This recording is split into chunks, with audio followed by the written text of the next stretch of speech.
अस्सलाम वालेकुम, I am doctor Ana, physiotherapist. आज का जो मेरा रिस्पायरेटरी सीरीज़ का लास्ट टॉपिक है उसका नाम है suctioning protocol. Suctioning protocol is very necessary to all physiotherapist and nursing staff, क्योंकि हम जब भी कोई भी पेशेंट को जो आईसीयू में है ट्रीट कर रहे होते हैं, तो हमने जब ब्रेथ साउंड सुन ली, उसके बाद जब हमने एक्टिव फिजियोथेरेपी की या पैसिव फिजियोथेरेपी की, जब तक आपकी प्रॉपर वे में आप सिक्रीशन डिसलॉज नहीं कर सकते, जब तक आप सक्शनिंग नहीं करते। बहुत सारे ऐसे पेशेंट होते हैं जिसके अंदर हम डिसलॉज तो कर देते हैं लंग्स से, जो है सॉरी म्यूकस को या सिक्रीशन को हमने डिसलॉज कर दिया, हमने ट्रैकिया की तरफ हम ले आए, लेकिन इतना पेशेंट एबल नहीं होता कि वो ट्रैकिया के ज़रिए या कफ आउट के ज़रिए जो है सिक्रीशन को एक्सपेल करे। ठीक है, तो इसी वजह से जो है हम सक्शनिंग करवा रहे होते हैं, ताकि जो है वो स्प्लिट आउट नहीं कर पा रहा है तो हम जो है इसको निकाल सकें। तो सक्शनिंग है क्या? वो एक मशीन के, आर्टिफिशियल मशीन के थ्रू हम करवा रहे होते हैं सिक्रीशन को निकालने के लिए। उसके बाद हमारे पास आता है टाइप्स ऑफ सक्शनिंग। सक्शनिंग की टाइप्स क्या हैं? सक्शनिंग की 3 टाइप्स होती हैं। एंडोट्रैकियल सक्शनिंग, जो हम ट्रैकिया में डायरेक्टली जो है इंसर्ट करके ट्यूब को कर रहे होते हैं, और उसके बाद ओरोफेरेंजियल सक्शनिंग और नेज़ोफेरेंजियल सक्शनिंग। उसके बाद हमारे पास आता है एंडोट्रैकियल सक्शनिंग। एंडोट्रैकियल सक्शनिंग है क्या? वो नेसेसरी है patient carried out in intensive care unit in involve the removal of pulmonary secretion from a patient with an artificial airway in place. तो यहाँ पे जो बात की गई है वो ये है कि आईसीयू में बहुत ज़्यादा ज़रूरी होता है कि आप जो है पेशेंट की सक्शनिंग करें और उनकी जो पल्मोनरी सिक्रीशन है वो आर्टिफिशियल एयरवे के थ्रू निकाल दी जाए। तो उसके बाद हम बात करते हैं ओरोफेरेंजियल सक्शनिंग एंड नेज़ोफेरेंजियल सक्शनिंग। ओरो मीन ओरल, ठीक है। तो जब ओरल से हम यानी माउथ से हम जब फेरिंक्स की तरफ ट्यूब को लेके जाते हैं डायरेक्टली, उसे हम कहते हैं oropharyngeal suctioning. And number 2 nasopharyngeal suctioning, जो हम नेज़ल की यानी नॉस्ट्रल में हमने डाल के और फेरिंक्स की तरफ आप गए, उस वक्त हमारी होती है नेज़ोफेरेंजियल सक्शनिंग। क्योंकि आप बहुत अच्छे तरीके से जानते हैं कि जो हमारा माउथ से लेके हमारा जो ट्रैकिया का पाथवे होता है वो 2 तरह से जाता है, एक हमारी नेज़ल से और डायरेक्टली हमारी माउथ से। तो इसी वजह से हम दोनों से सक्शनिंग कर सकते हैं ताकि सिक्रीशन अच्छे तरीके से वहाँ से रिमूव हो जाए। उसके बाद हमारे पास आता है सक्शनिंग की indications. What is the indication of suctioning? Audible और visual signs of secretion in the tube.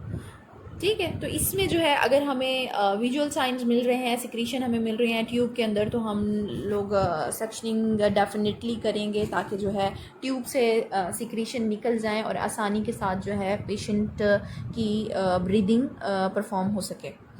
उसके बाद हमारे पास आता है साइन ऑफ रेस्पिरेटरी डिस्ट्रेस।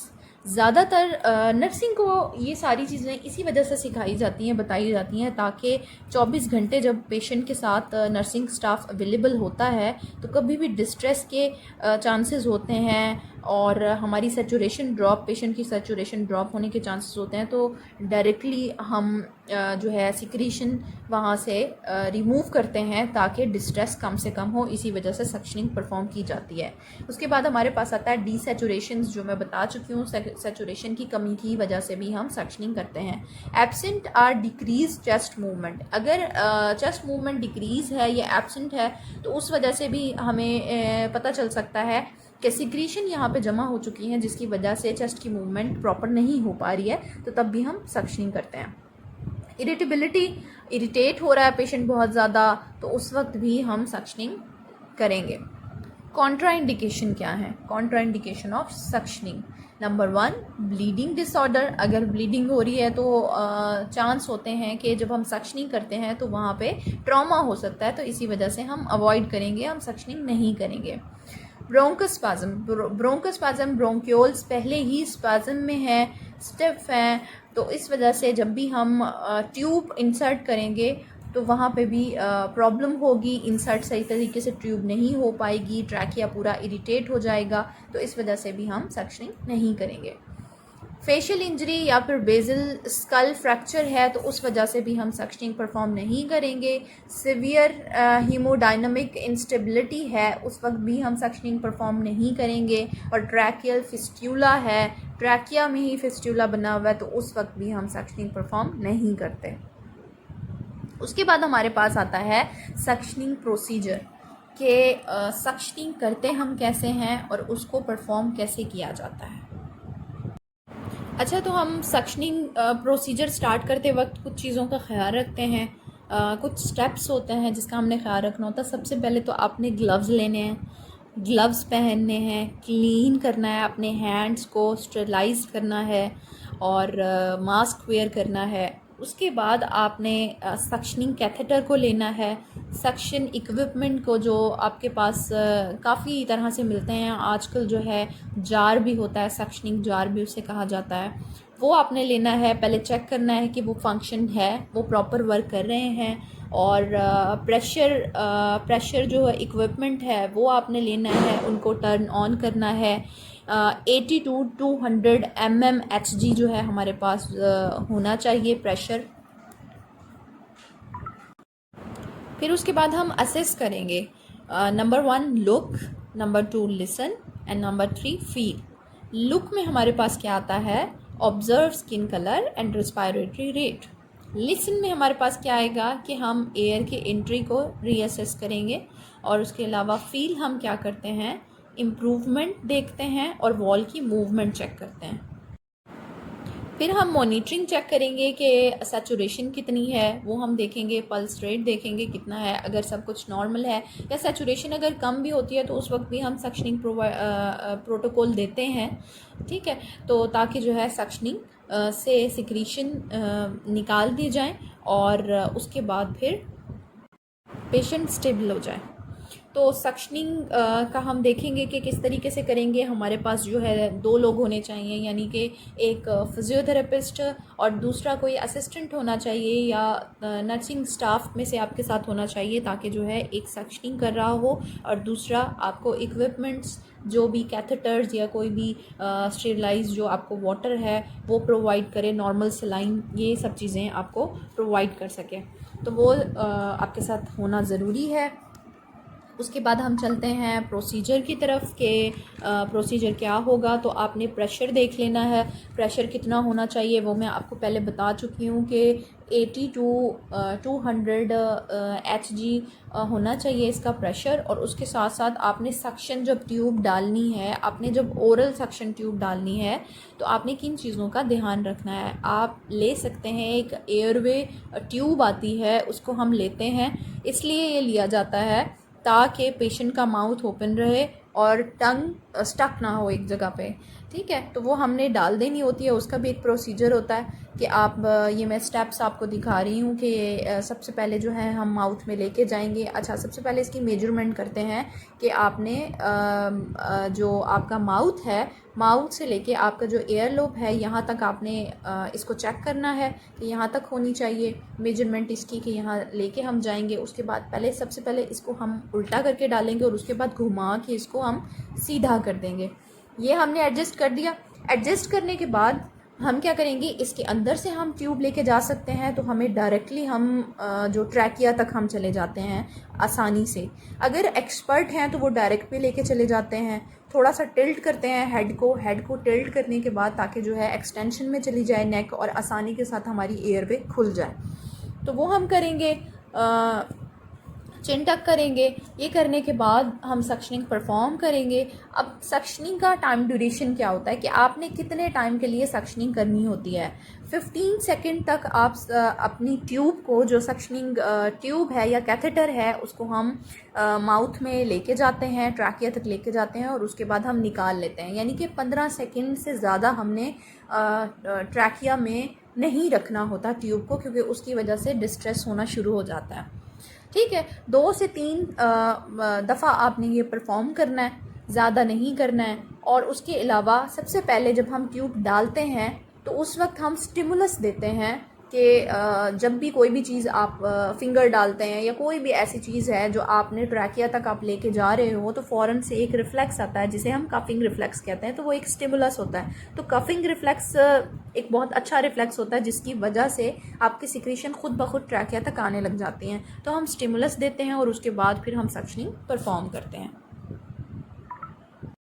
तो सक्शनिंग परफॉर्म जब हम करते हैं तो एक तो हमने ओरल अगर करनी है तो माउथ में ऐसे इंसर्ट किया, करने के बाद आप जब लेके जाएंगे ट्यूब को, ये बहुत ज़्यादा नेसेसरी है, ये बहुत गौर से सुनिएगा इस बात को कि जब हम ट्यूब को इंसर्ट करते हैं तो उस वक्त हम प्रेशर नहीं देते, क्योंकि जैसे ही आप इंसर्ट करोगे और प्रेशर देना शुरू कर दोगे तो आपका जो ट्रैकिया है वो इरिटेट होता है, वहाँ से ब्लीडिंग भी हो सकती है, ट्रॉमा भी हो सकता है। तो इसीलिए जब भी आप ट्यूब इंसर्ट करते हो तो उस वक्त आप प्रेशर नहीं देते, और जब आपकी ट्यूब इंसर्ट हो जाती है उसके बाद आप प्रेशर के साथ आप स्लोली अपवर्ड मूव करते हैं, यानी बाहर की तरफ विदड्रॉ करते हैं, निकालना शुरू कर देते हैं कैथेटर को, और उसमें फिर सिक्रीशन आना शुरू हो जाती हैं।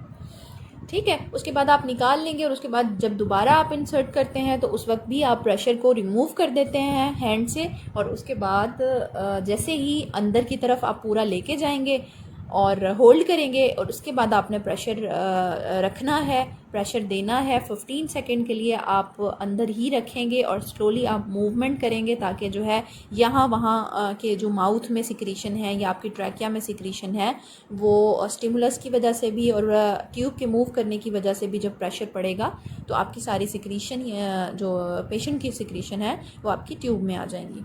ट्यूब में आने के बाद ऐसे ही आपने बाहर एक जार, पानी का जो जार होगा उसके अंदर आपने ट्यूब डालनी है, प्रेशर के साथ आपने पानी को ट्यूब में लेना है और वहाँ से आपने क्लीन कर लेना है ट्यूब को। ये बहुत ज़्यादा ज़रूरी है कि जब भी आप सक्शनिंग करते हैं तो सबसे पहले जब आप एक दफ़ा परफॉर्मेंस करेंगे तो उसके बाद आप ने पानी से उसको जो है क्लीन कर लेना है, और उसके बाद फिर से ये प्रोसेस दोबारा करना है, क्योंकि इसके अंदर स्टरलाइज़ करना बहुत ज़्यादा ज़रूरी है। आप बार बार माउथ में डाल रहे हैं तो इन्फेक्शन के चांसेस बढ़ सकते हैं, तो इस चीज़ का आपने बहुत ख्याल करना है। इसी तरीके से नेज़ल है कि आपने नेज़ल सक्शनिंग जब करनी है तो ट्यूब लेके जानी है, नाक से आपने फेरिंक्स की तरफ लेके जानी है। अच्छा, इसमें एक और चीज़ का ख्याल रखा जाता है कि जब आप नेज़ल कर रहे होते हैं तो हो सकता है कि वो जो है ईसोफेगस के अंदर चली जाए, तो एक दफ़ा फ़ौरन से स्वेल करना शुरू कर देगा, यानी स्वॉलो करना शुरू कर देगा, निगलना शुरू कर देगा पेशेंट, तो इससे आप समझ जाएं कि वो ट्यूब जो है आपकी ईसोफेगस के अंदर चली गई है। तो आप थोड़ा सा विदड्रॉ करेंगे और उसके बाद फिर से आपने टिल्ट करना है नेक को पेशेंट की, और उसके बाद दोबारा से ये प्रोसेस कंटिन्यू करना है। तो आसानी के साथ आप ट्रैकिया में चली जाएगी आपकी ट्यूब, नेज़ल से भी आपने लेके जानी है और इसी तरीके से प्रोसेस करना है कि जब अच्छे तरीके से ट्यूब ट्रैकिया तक चली जाए तो फिर आपने प्रेशर देना है, और उसके बाद 15 सेकंड के लिए आपने होल्ड करना है, वहाँ पे प्रेशर दे के आपने हल्की सी मूवमेंट करनी है, और उसके बाद आहिस्ता आहिस्ता जो है विदड्रॉ करना है कैथेटर को बाहर की तरफ। फिर आपने वही इसी तरीके से क्लीन करना है, जैसे मैंने आपको बताया कि एक जार लेते हैं पानी का, ठीक है, ये स्टेरिलाइज जो वाटर होता है वो आपने उससे स्टेरिलाइज़ करना है पूरी ट्यूब को, स्टेरिलाइज़ किया कैथेटर को स्टेरिलाइज़ करने के बाद आपने वहाँ पे ही रिमूव कर देना है, यानी कि उतार के आपने डस्टबिन में डाल देना है, फेंक देना है, ताकि जो है इन्फेक्शन के चांसेस कम से कम हों। अब कुछ चीज़ें मैं ऐसी बताऊंगी सक्शनिंग के दौरान कि हमें किस किस चीज़ों का ख्याल रखा जाता है, कौन सी कैथेटर यूज़ किए जाते हैं। मैंने ये प्रोसीजर बता दिया है आपको। कैथेटर आप देखेंगे कि सबसे ज़्यादा अगर बहुत ज़्यादा जब सिक्रीशन होती हैं तो हम बड़ा या मोटा कैथेटर यूज़ करते हैं, 16 या 18 साइज़ का, ठीक है। ये डिफरेंट कलर्स में होते हैं, आपको ऑरेंज कलर में मिलता है, आपको ग्रीन कलर में मिलता है, ब्लू में मिलता है, ठीक है। तो उसके नंबर्स लिखे होते हैं तो आपको पता चल जाता है कि आपने कौन सा वाला डालना है। नेज़ल में हमेशा हम पतला वाला ट्यूब जो होता है, जो जिसकी थिकनेस कम होती है वो हम डालते हैं क्योंकि एरिया कम होता है, और ओरल में हम जो है थिक भी डाल सकते हैं, जो 16 या 18 का होता है अडल्ट में वो हम यूज़ कर सकते हैं। बच्चों में हम छोटा यूज़ करते हैं, 12 या 10 का यूज़ करते हैं, ताकि जो है बच्चों का, क्योंकि ऑब्वियसली ट्रैकिया स्मॉल होगा, साइज़ स्मॉल होगा, तो हम ट्यूब भी स्मॉल रखेंगे। इस चीज़ का बहुत ज़्यादा ध्यान करना होता है। सिक्रीशन पे बहुत ज़्यादा डिपेंड करता है कि आपने ट्यूब कौन से इस्तेमाल करनी है, साइज़ आपने कौन सा रखना है, रिजिड रखना है या कौन सा साइज़ रखना है, ठीक है। तो ये चीज़ें आपने देखनी हैं। फर्दर कुछ चीज़ें हैं जो मैं आपको इस तरीके से नहीं समझा सकती, क्योंकि मैंने बहुत कोशिश की कि कोई मैं आपके लिए एक छोटी सी वीडियो बना लूँ, क्योंकि जो है थोड़ा अनएथिकल होता है, तो इसी वजह से हम वो सक्शनिंग की वीडियोस नहीं बना सकते पेशेंट की। तो मैंने कोशिश किया है कि मैं आपको इस तरीके से समझा सकूं। अगर आपको अभी भी कोई चीज़ समझ नहीं आती है तो आप मुझसे दोबारा पूछ सकते हैं, कमेंट बॉक्स में पूछ सकते हैं जो चीज़ आपको समझ ना आ रही हो। एक चीज़ बहुत नेसेसरी है इसके अंदर, जब भी आप सक्शनिंग कर लेते हैं तो दोबारा आप मॉनिटरिंग करते हैं, रीअसेस करते हैं। सबसे पहले आपने ऑस्कल्टेशन करके देखनी है, चेक करना है, सैचुरेशन चेक करनी है कि पहले कितनी थी अब कितनी है। पूरा पेशेंट को मेंटेन करना है, रिलैक्स करना है। उसके बाद आपने वहाँ से जाना है या डॉक्यूमेंटेशन करनी है। डॉक्यूमेंटेशन में आप सारी वो चीज़ें लिखेंगे जो आपने परफॉर्म की, यानी कि आपने ट्यूब कौन सी इस्तेमाल की, किस साइज़ की इस्तेमाल की, प्रेशर कितना रखा, कितने टाइम के लिए की, यानी रिपीटिशन आपने कितनी दी, 3 दफ़ा आपने इंसर्ट किया, 4 दफ़ा इंसर्ट किया, वो आप लिखेंगे। आपने ईच एंड एवरीथिंग जो आपने प्रोटोकॉल फॉलो किया उसको आपने डॉक्यूमेंटेशन करना है, ताकि कोई भी प्रॉब्लम हो या कोई भी चीज़ ऐसी हो जो बाद में क्रिएट होती है ज़्यादातर, तो वो आप डॉक्यूमेंटेशन में डाल सकें। तो ये आज का मेरा टॉपिक था। आई होप कि आपको समझ आई होगी। बहुत सारी चीज़ें शफ़ल हुई हैं यहाँ वहाँ, क्योंकि जब भी आप अपने माइंड में ये चीज़ें लाते हैं तो उस वक्त एक सीक्वेंस से चलना थोड़ा मुश्किल होता है। तो आप अगर कोई चीज़ आपको नहीं समझ आई हो तो प्लीज़ आप मुझे ज़रूर बताइएगा, ताकि मैं आपकी क्वेरी को डिस्कस कर सकूं, बता सकूं। तो आज के लिए यहीं तक, और फिर इंशाल्लाह मैं फिर मिलूँगी। आप मेरे चैनल को सब्सक्राइब करें, लाइक करें, शेयर करें। इंशाल्लाह मैं एक नए टॉपिक के साथ, बहुत इंटरेस्टिंग टॉपिक के साथ आपके साथ मिलने वाली हूँ। तो उस वक्त तक के लिए अल्लाह हाफ़िज़।